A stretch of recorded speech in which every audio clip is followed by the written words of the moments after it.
प्रिय विद्यार्थियों, आपका स्वागत है एजुकेशन प्लेनेट चैनल नोहर पर। और आज हम कक्षा 4 पर्यावरण अध्ययन में पढ़ रहे हैं पाठ 16 हमारे राष्ट्रीय प्रतीक। राष्ट्रीय का अर्थ है जो हमारे देश का हो और जिससे हमें गर्व हो, हमें अभिमान हो उस पर। और प्रतीक का मतलब है कि चिन्ह, यानी जो उस देश का उस चिन्ह से हमें उस देश के बारे में जानकारी होती है। जैसे प्रत्येक देश का एक अपना झंडा होता है, ध्वज होता है, और उस ध्वज को देखकर हमें पता लग जाता है कि ये उस देश का है। ऐसे ही प्रत्येक देश का एक अलग राष्ट्रगान होता है, उनकी नेशनल एंथम होती है, उससे हमें पता लगता है कि ये उस देश का है। तो इस प्रकार से प्रत्येक देश का पशु होता है, पक्षी है, उसका कोई पुष्प है, ये सब प्रत्येक देशों ने अपने अपने तय किए हुए हैं। तो इनको कहते हैं राष्ट्रीय प्रतीक। तो हम इस पाठ में पढ़ेंगे कि हमारे देश के यानी हमारे भारत के राष्ट्रीय प्रतीक कौन कौन से हैं और ये किस प्रकार से हमें हमारी परंपराओं और आदर्श का हमें ध्यान दिलाते हैं, और राष्ट्रीय एकता, मातृभूमि के प्रति प्रेम और जीवन मूल्यों की हमें ये प्रेरणा भी देते हैं।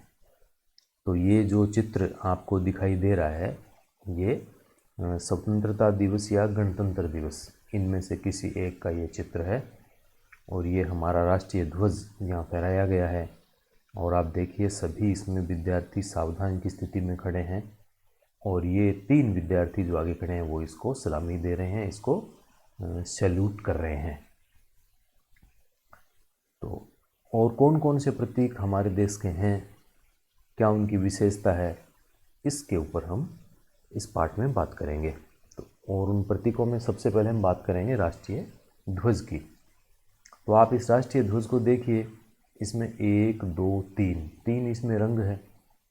सबसे ऊपर ये केसरिया रंग है, बीच में सफ़ेद है, नीचे हरा रंग है, और ये बीच में इसके अशोक चक्र बना हुआ है जो कि नीले रंग का है। और क्या चीज़ें हैं इसकी, अपने थोड़ा सा पाठ में और विस्तार से इनको पढ़ते हैं। तो चलिए, सबसे पहले राष्ट्रीय ध्वज। राष्ट्रीय ध्वज राष्ट्रगान तथा राष्ट्रीय चिन्ह देश की स्वतंत्रता और गौरव के प्रतीक है। इन्हें राष्ट्रीय प्रतीक कहते हैं। राष्ट्रीय ध्वज, राष्ट्रगान और राष्ट्रीय चिन्ह, इनसे हमें देश के प्रति गौरव का भान होता है। ये हमारे देश के ही एक प्रकार से प्रतीक होते हैं। ये प्रतीक देश की परंपराओं और आदर्शों की पहचान भी है। ये राष्ट्रीय एकता, मातृभूमि के प्रति प्रेम और जीवन मूल्यों के प्रेरक होते हैं। यानी इन प्रतीकों से हमें देश के प्रति, मातृभूमि के प्रति हमारा प्रेम जागता है, और इन प्रतीकों के कारण से हम एक रहते हैं, और जीवन मूल्यों की ये प्रेरणा भी हमें देते हैं। आपने विद्यालय में राष्ट्रीय पर्व स्वतंत्रता दिवस एवं गणतंत्र दिवस पर आपने ध्वजारोहण होते देखा होगा। इसे तिरंगा कहते हैं। तिरंगा क्यों कहते हैं? क्योंकि इसमें 3 रंग होते हैं। ये 3 रंग है, केसरिया, सफ़ेद और हरा। इसके बीच में अशोक चक्र बना हुआ होता है, जिसमें 24 आरे या 24 तिल्लियाँ इसमें होती है। अब आपको क्या करना है, हमारे राष्ट्रीय ध्वज का चित्र अपनी कॉपी में आपको बनाना है। तो भी आपने ऊपर देखा था चित्र, ये चित्र बना सकते हो, इससे भी सुंदर बना सकते हो। आप जितना सुंदर बना सकते हो, राष्ट्रीय ध्वज का चित्र अपनी कॉपी में बनाइए और उसमें 3 रंग आप भर दीजिए। तो ये आपका प्रैक्टिकल वर्क है, आपको ये करना है। अब आपको बताना है झंडे के सबसे ऊपर कौन सा रंग है। आप इसका उत्तर देंगे, झंडे के सबसे ऊपर केसरिया रंग है। अब केसरिया रंग त्याग और वीरता का, बलिदान का प्रतीक होता है। बीच में कौन सा रंग है? तो इसके बीच में आप सब जानते हैं सफ़ेद रंग होता है। तो आप इसका उत्तर देंगे, बीच में सफ़ेद रंग है, और सफ़ेद रंग शांति का प्रतीक होता है। सबसे नीचे की पट्टी किस रंग की है?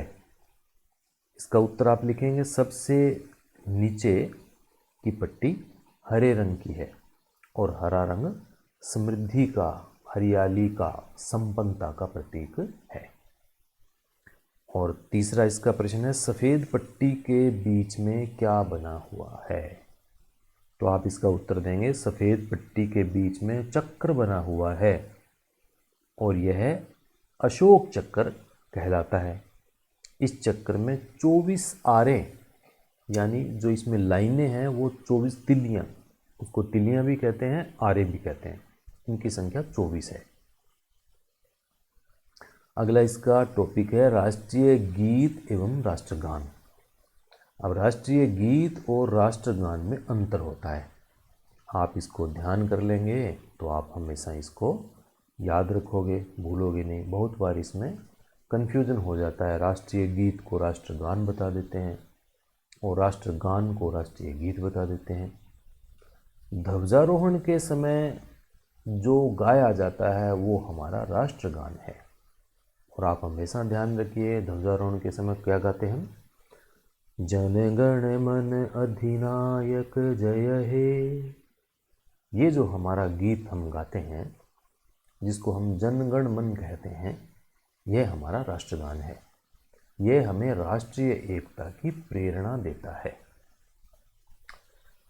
अब आपको बताना है इस राष्ट्रगान की रचना किसने की थी, यानी यह राष्ट्रगान किसने लिखा था? तो इसका आप उत्तर देंगे राष्ट्रगान की रचना रविंद्रनाथ टैगोर ने की थी। दूसरा है राष्ट्रगान को गाने के लिए कितना समय निर्धारित है? इसका उत्तर लिखेंगे राष्ट्रगान को गाने के लिए 52 सेकंड का समय निर्धारित है। आपकी मर्जी नहीं है कि राष्ट्रगान को आप 1 मिनट 2 मिनट तक गाते रहेंगे, इसकी जो लय है वो भी तय है और समय भी तय, 52 सेकंड में ही ये पूरा संपन्न होना चाहिए। तीसरा प्रश्न है, इसे गाते समय सावधान में क्यों खड़े रहते हैं? सावधान में खड़े रहना किसी के लिए सम्मान देने का प्रतीक है। जब आपकी कक्षा में अध्यापक आते हैं तो आप सावधान की स्थिति में खड़े होते हैं। जब आप किसी बड़े के सामने जाते हैं तो भी आप सावधान की स्थिति में खड़े रहते हैं। इसलिए जब हम राष्ट्रगान गाते हैं तो हमारे देश का सम्मान करने के लिए, भारत माता का सम्मान करने के लिए हम राष्ट्रगान गाते समय सावधान की स्थिति में खड़े रहते हैं। तो इस प्रश्न का उत्तर, इसे गाते समय सावधान में क्यों खड़े रहते हैं, आप इसका उत्तर लिखेंगे भारत माता का सम्मान करने के लिए या देश का सम्मान करने के लिए हम सावधान में खड़े रहते हैं। हम विद्यालय में प्रार्थना सभा में वंदे मातरम गीत गाते हैं, यह हमारा संविधान सम्मत राष्ट्रीय गीत है।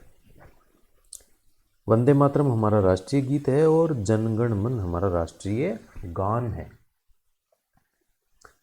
ये वंदे मातरम संस्कृत एवं बांग्ला मिश्रित भाषा में लिखा हुआ है। इसकी धुन बदली जा सकती है पर राष्ट्रगान की नहीं।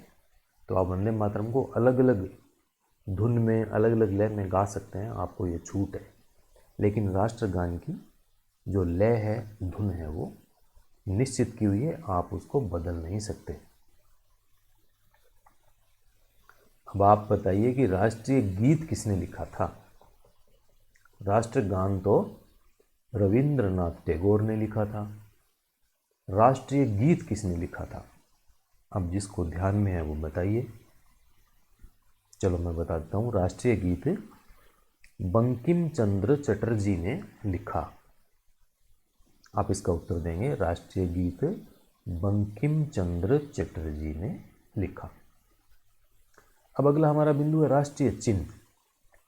जैसे हमारा राष्ट्रीय ध्वज तय है, उसी प्रकार से प्रत्येक देश का एक राष्ट्रीय चिन्ह भी होता है। इसी प्रकार से हमारे भारत का भी एक राष्ट्रीय चिन्ह है। आप इस चित्र को ध्यान से देखिए। इसमें देखिए 3 शेर दिखाई दे रहे हैं, 1 2 3, वास्तव में 4 शेर हैं क्योंकि चित्र में पीछे वाला शेर दिखाई नहीं देता।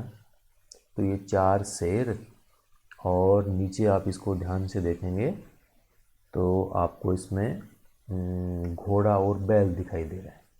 एक तरफ घोड़ा है और एक तरफ बैल है, और नीचे लिखा हुआ है सत्यमेव जयते। ये जो इस प्रकार का बना हुआ है ये हमारा राष्ट्रीय चिन्ह है। अब इसको कहाँ से लिया गया है? यह सारनाथ के अशोक स्तंभ से लिया गया है। इसमें चारों दिशाओं में सिंह के मुख है, यानी शेर के मुख है, एक सामने, एक एक दोनों साइड में तथा एक पीछे है। अब चित्र में पीछे वाला दिखाई नहीं देता, इसलिए इसमें 3 जो मुख है शेर के वो दिखाई देते हैं। अब आपको बताना है राष्ट्रीय चिन्ह में कौन कौन से पशु दिखाई दे रहे हैं। आप इसका उत्तर देंगे राष्ट्रीय चिन्ह में सिंह, घोड़ा और बैल ये दिखाई दे रहे हैं। अशोक चक्र कहाँ बना हुआ है? सिंह के ठीक नीचे, घोड़ा और बैल के बीच में। ये देखिए, ये 1 2 3 और एक पीछे 4 ये सिंह है, और ये यहाँ बीच में अशोक चक्र बना है, और एक तरफ घोड़ा है और एक तरफ इसमें बैल है। तो अशोक चक्र कहाँ बना हुआ है? आप इसका उत्तर देंगे सिंह के ठीक नीचे और घोड़ा और बैल के बीच में बना हुआ है। अशोक चक्र आपने और कहाँ देखा है? आप इसका उत्तर देंगे राष्ट्रीय ध्वज पर देखा है, कागज़ के नोटों पर एवं सिक्कों पर, जो हमारे मुद्रा होती है, कॉइन, सिक्के, वहाँ भी अशोक चक्र बना हुआ होता है। राष्ट्रीय चिन्ह के नीचे क्या लिखा हुआ है, इसका क्या अर्थ है? तो राष्ट्रीय चिन्ह के नीचे सत्यमेव जयते लिखा हुआ है, और इसका अर्थ है सत्य की सदा विजय होती है। अब आपको पता करना है आपने हमारा राष्ट्रीय चिन्ह कहाँ कहाँ देखा है। तो आप इसका उत्तर देंगे सिक्कों पर, नोटों पर, सुरक्षा अधिकारियों के बैज पर, डाक टिकटों पर, सरकारी किताबों पर, जहाँ जहाँ सरकार का प्रतीक कहीं दर्शाना होता है तो ये राष्ट्रीय जो चिन्ह है उसको हम वहाँ पे लगा देते हैं। तो आपने हमारा राष्ट्रीय चिन्ह कहाँ कहाँ देखा? आप इसका उत्तर देंगे सिक्कों पर, नोटों पर, सुरक्षा अधिकारियों के बैज पर, डाक टिकटों पर, सरकारी किताबों पर इत्यादि। इसके बाद में जो हमारा बिंदु है वो है राष्ट्रीय पंचांग। पंचांग कैलेंडर होता है, अभी जो हम कैलेंडर काम में लेते हैं, जिसमें जनवरी, फरवरी, मार्च, अप्रैल ये महीने होते हैं, और एक होता है चैत्र, वैशाख, ज्येष्ठ, आषाढ़, श्रावण, भाद्रपद, ये भी कैलेंडर होता है। लेकिन जो हमारा राष्ट्रीय कैलेंडर है वो हमारा राष्ट्रीय कैलेंडर शाके अर्थात शक संवत, यह हमारा राष्ट्रीय पंचांग है, इसको अपनाया गया है। तो आप इतना ही याद रखिए, हमारा राष्ट्रीय पंचांग कौन सा है? आप बताएंगे शक संवत हमारा राष्ट्रीय पंचांग है। अब आपको कुछ पता करना है, ये सब की सब एक सूची बनी हुई है। आओ कुछ अन्य राष्ट्रीय सम्मान, प्रतीक व गौरव की जानकारी प्राप्त करें। सबसे पहले राष्ट्रीय पक्षी, कुछ इसमें संकेत भी दिए हुए हैं। राष्ट्रीय पक्षी नीली गर्दन वाला, तो आप यहाँ इसका उत्तर लिखेंगे हमारा राष्ट्रीय पक्षी कौन है? आप सब अधिकांश जानते ही हैं, मोर हमारा राष्ट्रीय पक्षी है, पिकॉक। तो आप इसका उत्तर लिखेंगे राष्ट्रीय पक्षी मोर। फिर दूसरा राष्ट्रीय पुष्प, झील, तालाब आदि मिलने वाला, ये संकेत आपके लिए दे रखा है, तो राष्ट्रीय पुष्प है हमारा कमल का पुष्प, तो आप यहाँ लिखेंगे कमल। राष्ट्रीय वृक्ष, लटकती जड़ों वाला, तो लटकती जड़ों वाला पेड़ होता है बरगद, तो हमारा राष्ट्रीय वृक्ष है बरगद। राष्ट्रीय नदी, हिमालय से निकलने वाली पवित्र नदी, तो हिमालय से निकलने वाली पवित्र नदी का नाम गंगा नदी है, तो हमारी राष्ट्रीय नदी होगी गंगा नदी। फिर राष्ट्रीय पशु, धारियों वाला जंगली जानवर, तो हमारा राष्ट्रीय पशु है बाघ। फिर राष्ट्रीय फल, जिसको फलों का राजा कहते हैं, तो भारत का राष्ट्रीय फल है आम। और अगला है राष्ट्रीय खेल, मेजर ध्यानचंद का खेल। मेजर ध्यानचंद एक बहुत प्रसिद्ध खिलाड़ी हुए थे, हॉकी खेलते ये, तो राष्ट्रीय खेल हमारा है हॉकी। मेजर ध्यानचंद का खेल हॉकी था। तो राष्ट्रीय खेल के स्थान पे आप लिखेंगे इसका उत्तर हॉकी। फिर राष्ट्रीय मुद्रा। राष्ट्रीय मुद्रा यानी जो हमारे रुपए हैं उनको हम रुपया ही कहते हैं। मुद्रा अलग अलग होती है, जैसे अमेरिका की मुद्रा का नाम डॉलर है, ब्रिटेन की मुद्रा का नाम पाउंड है, ऐसे जापान की मुद्रा का नाम येन है। तो हमारी राष्ट्रीय मुद्रा का नाम क्या है? रुपया। पाठ को हम आगे बढ़ाते हैं। बहुत ही आपके लिए इंटरेस्टिंग रुचिकर पाठ है। अब देखिए, फिर से आप इसमें चित्र देख लीजिए। देखिए हमारे राष्ट्रीय प्रतीक, ये किसका चित्र है? ये बाघ का चित्र है, हमारा राष्ट्रीय पशु। ये हमारा राष्ट्रीय पशु है बाघ। और ये हमारा राष्ट्रीय पुष्प है कमल। और ये हमारा राष्ट्रीय पेड़ है, राष्ट्रीय वृक्ष, ये है बरगद का पेड़। और ये हमारा राष्ट्रीय फल है आम। और ये हमारा राष्ट्रीय पक्षी है मोर। तो ये राष्ट्रीय पशु, राष्ट्रीय पक्षी, राष्ट्रीय फल, राष्ट्रीय वृक्ष और राष्ट्रीय पुष्प, इसके चित्र इसमें दिए हुए हैं। आपने पहले भी इसको ध्यान किया था चित्र के माध्यम से, और आप इसको पक्का कर लीजिए, भूलना मत आप इसको। और देखिए अब इस पाठ में आपने क्या सीखा? राष्ट्रीय प्रतीक हमारे लिए आदरणीय एवं सम्माननीय है। राष्ट्रीय ध्वज में 3 रंग होते हैं, केसरिया, सफेद और हरा। इसके मध्य में अशोक चक्र है। अशोक स्तंभ हमारा राष्ट्रीय चिन्ह है। इसे हम अपने देश की मुद्रा पर देख सकते हैं। अब अंत में आपको 2-3 प्रश्नों के उत्तर और बताने हैं और फिर हमारा पाठ समाप्त हो जाएगा। तो ये पाठ का हमारा अंतिम पृष्ठ है इसका। राष्ट्रगान एवं राष्ट्रगीत में क्या अंतर है? देखिए बहुत ही महत्वपूर्ण प्रश्न है और अच्छी तरह से आपको इसको समझना है। राष्ट्रगान एवं राष्ट्रगीत में क्या अंतर है? आप इसका उत्तर देंगे जनगण मन हमारा राष्ट्रगान तथा वंदे मातरम हमारा राष्ट्रीय गीत है। राष्ट्रगान हमें राष्ट्रीय एकता की प्रेरणा देता है, जबकि राष्ट्रीय गीत संविधान सम्मत गीत है। राष्ट्रगान की धुन बदली नहीं जा सकती, जबकि राष्ट्रीय गीत की धुन बदली जा सकती है। राष्ट्रगान खड़े होकर सावधान की मुद्रा में गाया जाता है, जबकि राष्ट्रगीत को बैठकर भी गाया जा सकता है। राष्ट्रगान का समय निर्धारित है। तो ये राष्ट्रगान और राष्ट्रगीत में अंतर हो गया। आप अगर देखें तो सम्मान की दृष्टि से दोनों ही सम्मानीय हैं, लेकिन राष्ट्रगान पहले नंबर पर है, उसके बाद में राष्ट्रगीत का नंबर है। अगला प्रश्न है, आपके स्कूल में राष्ट्रीय ध्वज कब कब फहराते हैं? तो 2 अवसरों पर विद्यालय में राष्ट्रीय ध्वज फहराया जाता है। पहला है स्वतंत्रता दिवस यानी 15 अगस्त को, और दूसरा गणतंत्र दिवस यानी 26 जनवरी को। तीसरा प्रश्न है, राष्ट्रीय चिन्ह कौन सा है?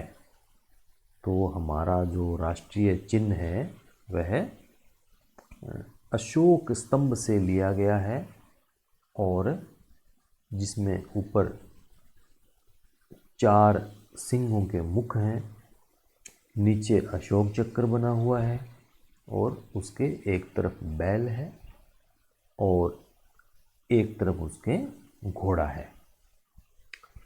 तो राष्ट्रीय चिन्ह कौन सा है, इसका उत्तर आ गया है, और इसमें पीछे चित्र भी बना हुआ है। आप अपनी कॉपी में इसका चित्र भी बना सकते हैं। अगला है, अशोक चक्र कहाँ से लिया गया है? इसका उत्तर आप लिखेंगे सारनाथ स्थित महान सम्राट अशोक की लाट से अशोक चक्र लिया गया है। राष्ट्रीय प्रतीक है हमारी पहचान, हम सबका कर्तव्य है करें इनका सम्मान। हमने इसमें सारे प्रश्न जितने बनते थे लगभग बनाए हैं, फिर भी बहुत से प्रश्न इसमें बच गए हैं। आप उनके भी उत्तर दे सकते हैं। जैसे और कुछ प्रश्न बनने वाले, एक इसमें प्रश्न बन सकता है, हमारे राष्ट्र ध्वज में बने अशोक चक्र में कितनी तिलियां हैं? आप इसका उत्तर देंगे 24 बिलियन है। दूसरा प्रश्न बन सकता है हमारा राष्ट्रगीत किस भाषा में लिखा गया है। इसका उत्तर देखेंगे राष्ट्रगीत संस्कृत व बांग्ला मिश्रित भाषा में लिखा गया है। और तीसरा प्रश्न बन सकता है संसद भवन पर कौन सा झंडा है। तो संसद भवन पर हमारा राष्ट्रीय झंडा है, तिरंगा झंडा है। और संसद भवन के ठीक ऊपर कौन सा प्रतीक चिन्ह है। तो संसद भवन के ऊपर अशोक स्तंभ से लिया गया राष्ट्रीय चिन्ह है। राष्ट्रीय प्रतीक क्या है, ये किस बात के प्रेरक हैं, ये भी प्रश्न बन सकता है। अपने राष्ट्रीय ध्वज के बारे में लिखिए, ये भी बन सकता है। राष्ट्रीय पंचांग क्या है, ये भी बन सकता है। राष्ट्रीय पंचांग के बारे में थोड़ी जानकारी आप और ले लीजिए। राष्ट्रीय शाके अर्थात शक संवत हमारा राष्ट्रीय पंचांग है। ये 78 ईसा पूर्व से प्रारंभ हुआ। 22 मार्च 1957 को इसे आधिकारिक रूप से विधिवत भारत का राष्ट्रीय पंचांग इसको माना गया था। तो ये एक बहुत ही शानदार और जानकारी से भरा हुआ पाठ हमने किया है। फिर भी कोई बात आपके समझ में नहीं आई है तो आप हमेशा की तरह कमेंट बॉक्स में अपनी बात को लिखकर आप मेरे से जानकारी कर सकते हैं। बाकी अपने साफ सुंदर अक्षरों में स्वच्छता का ध्यान रखते हुए जितने भी इसके प्रश्न हैं आप उनको अपनी कॉपी में आप कर लीजिए।